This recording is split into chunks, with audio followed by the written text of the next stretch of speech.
Y en su caso sí hubo una información de que esa carta existía, porque también hemos recibido testimonios de personas que dicen que años después se enteraron así. Que tal vez hubo varias cartas de mi mamá, no lo sé. Tal vez hubo varias cartas. Sí,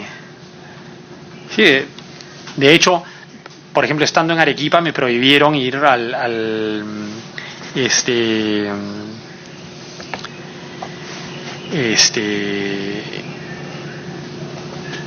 Arequipa me prohibieron ir al matrimonio de mi madre, al segundo, ¿no?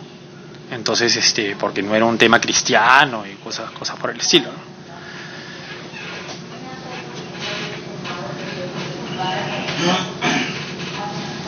Una pregunta más conceptual que testimonial, pero me interesa saber su valoración. ¿Existe en general en la Iglesia un mensaje o un discurso muy centrado en la importancia de la familia, ¿no? E incluso el propio sodalicio es parte de un instituto para la familia, ¿no? Incluso para determinados temas se definen como profamilias. ¿Cómo compatibilizar ese discurso teórico respecto a la importancia de la familia con la relación que los propios sodalites se les exigía que tuviesen, esa relación de desapego que se exigía que los sodalites tuviesen con sus propias familias? De hecho el sodalite en general, hasta los tiempos que yo viví allí, tenía y vivía tristemente con muchos de esos dobles mensajes en su vida, y los tenía que incorporar cual malabarista. Uno de ellos era la familia. Habían otros temas, por ejemplo, ¿no? El tema del activismo y la vida espiritual. Nos estrangulaban por un lado diciendo que eras un mal sodalite si no eras pues un activista fervoroso, ¿no es cierto? O sea, todo el día tenías que estar dirigiendo grupos, no tenías que dormir, todo por la misión, tenías que hacer actividades, tenías que conseguir vocaciones, tenías que conseguir plata, todo, pero al mismo tiempo te decían: no seas un activista, tienes que ser un hombre del espíritu. Entonces te ponías a rezar, ¿no es cierto?, las actividades que tenían, pero siempre por encima de rezar estaban tus obligaciones prácticas. Entonces, claro, de fondo no le podías hacer la pregunta a nadie, ¿ok? Pero estabas interiormente estirado y decías: oye, ¿qué hago? O sea, ¿quieres que sea ¿quieres que sea un hacedor de cosas, o quieres que sea las dos cosas, ¿no es cierto? Que una nutra a la otra, pero era imposible por la cantidad de cosas que había que hacer y por la cantidad de cosas que había que rezar. Oye, todos los sodalites tienen que ser unos formados y tienen que tener sus horas de estudio importantísimas. Las horas de estudio no las puedes dejar ni por obediencia. O sea, la obediencia te tiene que hacer estudiar todos los días de la semana, 1 hora a la semana mínimo. En la práctica era imposible. Entonces tú dices: hey, pero porque estabas haciendo cosas, no porque estabas perdiendo el tiempo en otras tareas. Entonces al final uno vivía con ese doble discurso que no sabía cómo compatibilizarlo dentro de uno. Con la familia pasaba así. Solo que hay un tema muy particular, que es que el sodalicio, y esto puede sonar duro y se escandalizarán algunos, y es: el sodalicio buscaba sacar su cuarta permanentemente de la Iglesia. Entonces, el discurso de la Iglesia con respecto a la familia es uno, y el discurso del sodalicio con respecto a la familia era otro. Las personas casadas, los sodalites adherentes, ¿ok? Eran literalmente cristianos o sodalites de segunda categoría. Y yo he tenido infinidad de testimonios del mismo Figari o de otras autoridades en donde basureaban a las personas casadas que pertenecían a los grupos del movimiento o pertenecían a los grupos de sodalites. Pero eran literalmente basureadas, o sea, no les hagas caso, o sea, es un acomplejado, Figari les decía, ustedes a mí no me sirven para nada, a las parejas de casados. Y si no se los decía de frente, lo decía a los sodalites consagrados. Claro, nosotros sí teníamos que ir con nuestra gran sonrisa a decir que la familia es núcleo fundamental y o sea, núcleo fundamental, parte de la iglesia, pero el discurso formal adintra de lo que era la familia o que eran las personas casadas era siempre de segunda categoría. Entonces nosotros sabíamos bien que lo que se decía para afuera y lo que se mantenía adentro. Entonces no es que, o sea, pero era un discurso muy particular. O sea, esta ambivalencia o esta esquizofrenia, digamos, de dos discursos opuestos en la iglesia no se produce. En el sodalicio sí se producía. Lo que pasa es que uno vivió pensando que el sodalicio, digamos, era parte fundamental de la iglesia, mientras que los intentos eran más bien de sacarle cuarta a la iglesia. Le digo, congresista, esto pasa hasta con el Papa. O sea, dentro, estoy seguro, y además yo lo escuché habiendo otros papas, se les critica a los papas, se dice que son o unas bestias, o que no saben nada, o que son rojos, o que son... Pero de ahí a cargar banderitas en ¿cómo se llama?, en los encuentros con el Papa y hacer escritos. El sodalicio es una secta. Entonces, como secta tiene sus propios dinamismos y mecanismos internos. Entonces, para afuera el dinamismo es, claro, la adhesión, la adhesión a la iglesia. Yo estoy seguro, totalmente seguro, que son muy críticos con respecto al Papa actual. Tengo la certeza. Pero hacia afuera no lo pueden demostrar. No lo van a decir nunca. No lo van a decir nunca. Con la familia pasaba algo muy parecido. Como parte de las actividades de la comisión, hemos podido revisar algunos escritos del señor Luis Figari, que no necesariamente se caracterizan por ser necesariamente de mucha claridad conceptual. Uh-huh. Dentro de la formación de un sodalite, ¿cuál era el rol que cumplía estos libros? Y si había un espacio para una suerte de desarrollo crítico o pensamiento crítico en torno a los mismos. Ahí se mezclan varios temas. No voy a poder ser preciso, pero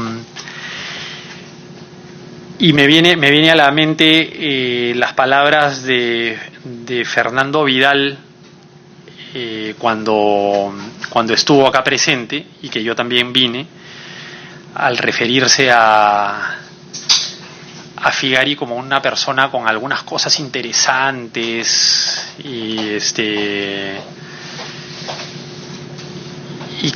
algo así como que no era un modelo. Me remitiría es más, tengo el video acá archivado. Y es una gran mentira, porque todo en Luis Fernando Figari era para ser seguido y cumplido. algunos textos suyos, en algunos lugares o algunas personas se los tenían que saber de memoria. ¿Ok? Y lo que rodeaba a Figari en la formación y fuera de la formación en general del sodalicio era un fanatismo durísimo, un fanatismo durísimo. Estoy hablando de las cosas más absurdas que pueda, que uno pueda pensar. Hasta los zapatos que uno tenía que usar, siempre había estas tensiones en la ¿cómo se llama? En la comunidad. Por ejemplo, venía un chico y decía, oye, a Luis Fernando no le gustan estos zapatos. Y yo vivía pues en Arequipa, ¿no? Entonces, no, ¿y por qué no le gustan? No sé, ya en San José, que era la casa de ¿cómo se llama? La casa de Figari, en San José nos han pedido que no usemos esos zapatos. Entonces, de ahí uno que quería ser fiel al mandato del superior general y fundador, entonces decía, oye, boto mis zapatos. Entonces, a veces se generaban, y no estoy exagerando con respecto a los zapatos, ¿okay? Entonces, en ese momento, el superior, en algún momento en la noche, decía, oye, llamaba a Lima a preguntar cómo es el tema de los zapatos. Porque fulanito había dicho de que ¿cómo se llama? De que Luis Fernando Figari no le gustaban esos zapatos. Entonces, la mayoría de veces se resolvía, tuvo que venir una orden más o menos expresa, pero después de años de tensiones, 3, 4, 5 años de tensiones, en donde tuvo que llegar la orden expresa a decir, oye, por si acaso, ¿ok? Lo que le guste a Luis Fernando o no le guste a Luis Fernando Figari, ¿ok? No es sinónimo de orden. Porque todos estaban predispuestos a entender como orden el gusto de Figari. Y lo hablo de zapatos, lo hablo de libros. Un absurdo, por ejemplo, cuando aparece el primer año de Internet, estoy hablando 97, 98, las comunidades recién, entonces Figari empieza a explorar el mundo de los textos en Internet, que empiezan poco a poco a crecer. Entonces Figari mandaba textos. Era la novedad. Entonces Figari mandaba textos de tecnología, de ecología, de cocina y de, ¿cómo se llama? Y de repostería, ¿ok? Y mandaba uno de la iglesia y mandaba uno del cardenal no sé cuántos. Mandaba, o sea, random, artículos que a él le parecían interesantes. Entonces recuerdo estar sentado en la mesa, en almuerzo, comida. Recuerdo a un sodalite hacerse la pregunta de qué es lo que Figari nos está tratando de decir con el envío de estos textos. Entonces, claro, o sea, de verdad yo en ese momento, un momento de lucidez, me jalaba los pelos y decía, oye, no, ¿de verdad te estás haciendo esa pregunta? O sea, ¿quieres que encontremos el lado espiritual, teleológico de los textos que está mandando Figari, que como digo, puede ser de fútbol, ¿ok? O de repostería? Y él se hacía la pregunta por una búsqueda de sintonizar con el fundador, ¿ok? Se hacía la pregunta de qué nos querrá decir Figari a nosotros. O escuchaba al superior filósofo, ¿no es cierto?, bastante preparado, decir, Figari tiene una lucidez impresionante, decía. No, o sea, yo lo leo a Figari y me maravillo. Y tú decías, bueno, o sea, entonces el fanatismo que había con Figari por sus escritos, por saber dónde decía, los ejercicios espirituales, que supuestamente pues eran para una especie de recolección, para evaluarse la vida en términos espirituales, todo lo que se leía, o el 80% de los textos para reflexionar eran textos de Figari. Entonces cuando Fernando Vidal llega a decir lo que dice, ¿ok?,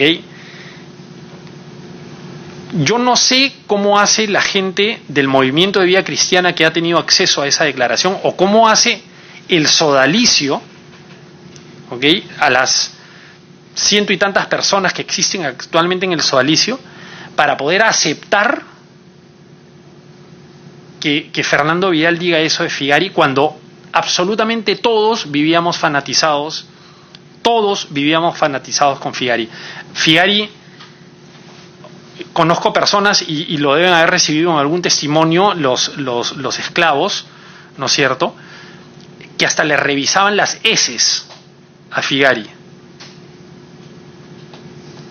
Entonces, no estamos hablando de un tipo que era interesante, como dice Fernando Vidal. Fernando Vidal, la pregunta es qué quiere cuidar, o sea, hacia dónde se dirigen esas palabras. ¿Cómo puede ser un religioso, okay, o decirse religioso, sentarse acá y decir que Luis Fernando Figari era un tipo con algunas opiniones interesantes y que no era un modelo? Figari era el modelo. Recogí el texto que me imagino ya lo deben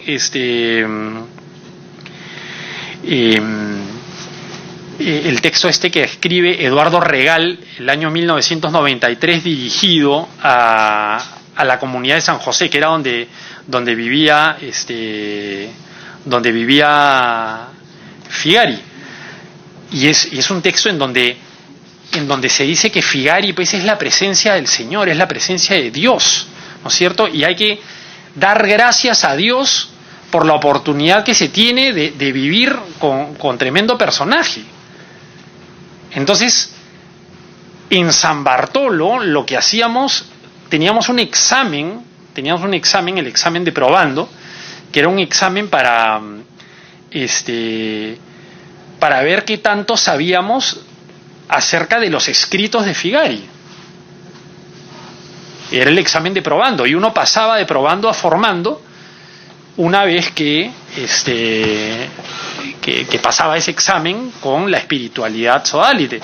Y claro, la antropología de Figari, o la antropología sodalite, la espiritualidad sodalite, el apostolado sodalite, todos son cosas supuestamente desarrolladas por Figari que nosotros seguíamos. Y el estilo sodalite, que era el que había que conservar, era así de enfermizo. El estilo, los zapatos eran parte del estilo sodalite. El sodalicio, para que vean que era una secta, el sodalicio tenía su propia manera de rezar. El sodalicio no decía en el nombre del Padre, el Hijo y el Espíritu Santo, amén. El sodalicio decía: el Padre, el Hijo y el Espíritu Santo sean glorificados en todo tiempo y lugar por la Inmaculada Virgen María, así sea, amén. Ya después, cuando quisieron como que atemperar un poco esa distancia que a veces se generaba entre el sodalicio y la iglesia, dicen: oye, ya eliminen esto, pero pasaron 20 años para que eliminen esa manera de iniciar las oraciones. Entonces, es una secta con un líder, ¿ok?, con un líder al que se le seguía absolutamente todo. Y que criticaba a la iglesia, y que se sentía como vamos a ponerlo así, como la secta que iba, o la comunidad que iba a sacar a la iglesia adelante. Pero se criticaban a todos los obispos, a todos los curas eran así, todos los curas eran asá, y o sea, unos tales por cuales, unos infieles, y los fieles, los verdaderos fieles, era el sodalicio. los cátaros, o sea, los únicos fieles o los únicos que entendían bien a la iglesia. Entonces, volviendo a la pregunta, pero que permitió este excursus es eso, o sea, la idolatría hacia Figari era absoluta. Y de todos, o sea, no encuentro yo, claro, ahora varios pueden decir, ¿no? Como me lo han dicho, no, yo siempre fui crítico, mentira. No había críticos. Te costaba, este texto que menciono de Eduardo Regal de 1993 es dirigido a todas las personas que ya estaban cansadas de los tratos de Figari. Los esclavos, o los que Figari mandaba a comprar chocolates a las 3 de la mañana o prepararle arroz con leche a las 5. Entonces, claro, cuando ellos humanamente empiezan a zapatear, claro, Regal dice, oye, por si acaso, Figari es la persona que nos ha enviado Dios, es nuestro padre, es nuestro hermano, tenemos que hacer todo y tenemos el gran privilegio de tenerlo entre nosotros, así que no lo inoportunemos con nuestras dejadeces, con nuestras malas caras, ¿no? De verdad la carta esa que creo que ya la tienen es de terror, porque es la expresión del fanatismo en el que todos vivíamos. Entonces,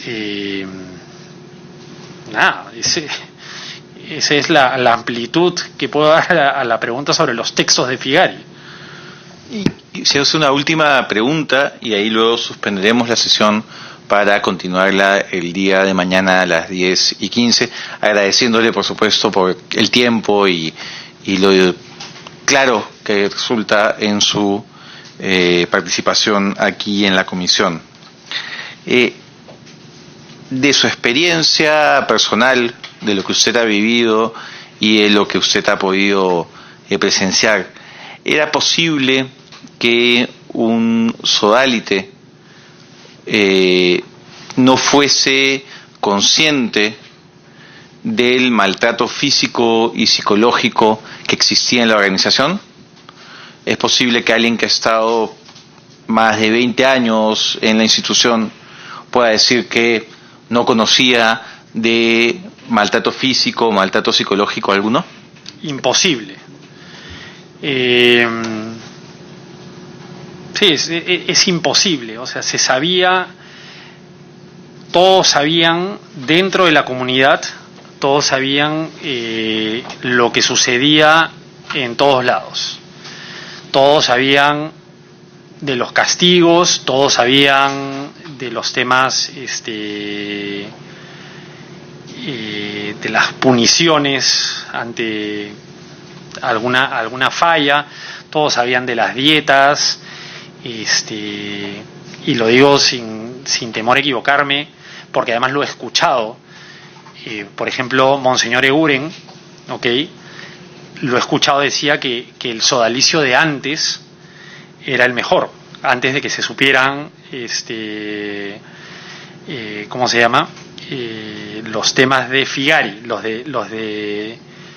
antes incluso que se supieran los de Doig, ¿no? Pero él decía que luego de la muerte de Germán Doig, la disciplina en el sodalicio se había relajado y que sodalicio era el de antes. El de ahora ya no era menos riguroso, pero sodalicio era el de antes. Y yo incluso, o sea, a Eguren o a Emilio Garró o a Luis Capelletti, que tal vez sería bueno que le extiendan una invitación para dar su testimonio, porque Luis Capelletti es de la primera generación. Mira, no hay sodalite que no haya sabido lo que sucedía en San Bartolo, no hay sodalite que no haya visto o vivido cosas de violencia. Así como no hay sodalite que no vea, por ejemplo, que sepa que Jaime Bertel se dedicaba a las cosas económicas en el sodalicio. No sé si me entiende. Estoy hablando de que hay cosas que sencillamente no pueden no haber sido conocidas por todos. Tal vez los más jóvenes, pero ¿qué responsabilidad tiene alguien que entra, no sé, el 2008, 2007? Pero los que estuvieron antes saben todo. Conocieron a Virgilio Levalli, los que estuvieron antes conocieron a Jeffrey Daniels, conocieron a Germán Doig, saben de un montón de cosas, o por lo menos han escuchado de varias cosas que para nosotros eran normales, que ahora entiendo que no lo saben. Me remito a un tema muy puntual. Cuando fallece Germán Doig, él vivía, él dormía en una habitación en un segundo piso ahí en San Borja, y todo el mundo se enteró que a Germán Doig no le hicieron autopsia y que el certificado de su muerte lo hace un obstetra desde el primer piso. Entonces, eso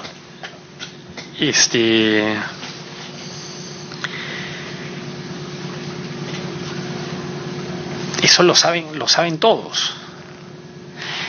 Lo que sí puede haber es un mecanismo que sublime o que suavice todo lo que se sabe y se haga una reinterpretación. Que eso, por ejemplo, eso no lo sabe mucha gente. Hay gente que dentro del sodalicio defiende a Figari todavía.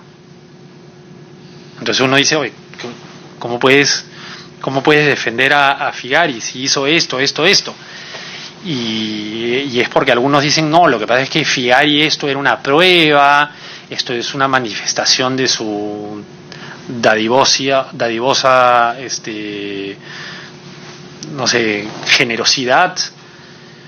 Entonces, sí hay un tema psicológico, mental, de lavado de cerebro muy duro que debe estar presente todavía en muchos sodalites. Entonces, cuando en las declaraciones ante la fiscalía te hablan de rigores de la formación, creo que hay dos posibilidades, ¿ok? O te está mintiendo, o efectivamente cree que solo fueron rigores de la formación. Entonces, pero no es que no se enteró, o sea, sabe que hubo rigores de la formación, que no lo fueron, digamos, ¿no? O sea, fueron casi crímenes o asesinatos. Entonces, sí hay un ala dura dentro del sodalicio que ante estas preguntas cree que estamos exagerando, o cree que sí, que yo no me enteré de nada. Claro, no te enteraste de nada como lo están preguntando, pero sí te enteraste, pero en realidad para ti no significó nada malo. Tal vez valdría remitirse a mi caso. Yo no vi nada malo el año 91, cuando Figari nos pidió que nos desnudemos. Yo estoy seguro que hay sodalites en este momento que tampoco vieron nada malo en eso. Claro, 20 y tantos años después y con tanta agua debajo del puente, uno dice, oye, digamos, si bien no fue una insinuación explícita, fue un modus operandi para ver a las personas desnudas, ¿okay? Que utilizaba Figari para luego muy probablemente cometer los actos que cometió. Entonces, sí hay un tema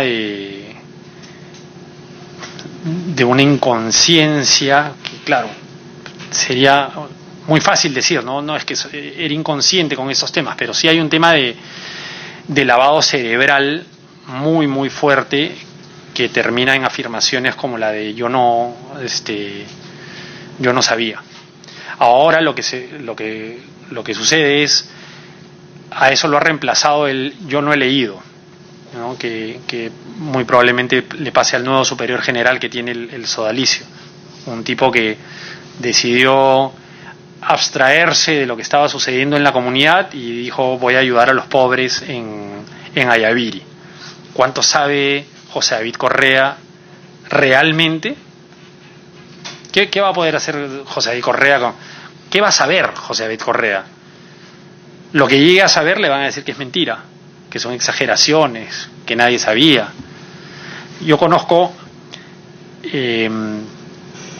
para terminar también, y discúlpeme, el caso de Martín Schoich, ¿no es cierto? Tan publicado con este tema de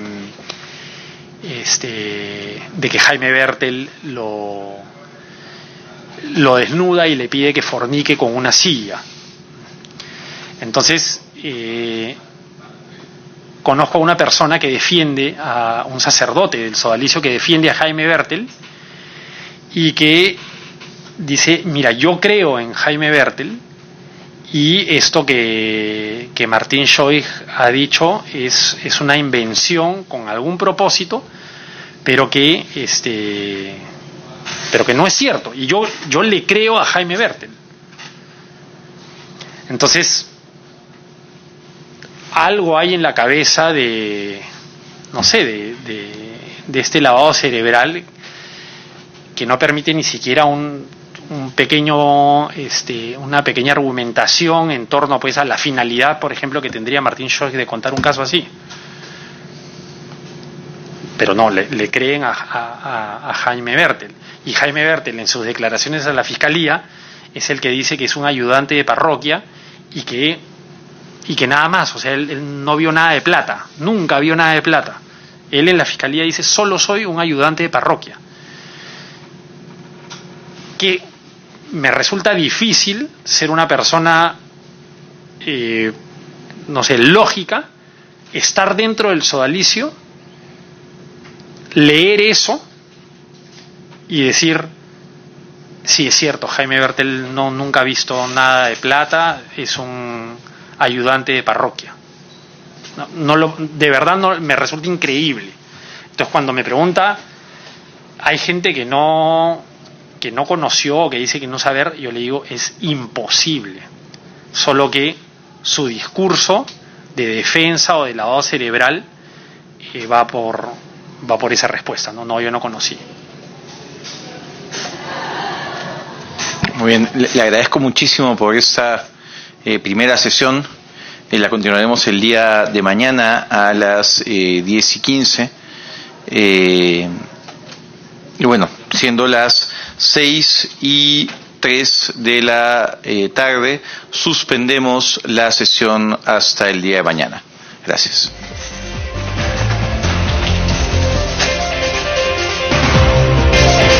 Bien, ahí veíamos el desarrollo de la sesión de la Comisión Investigadora de Abusos Sexuales contra Menores en Organizaciones que encabeza el congresista Alberto de Belaúnde.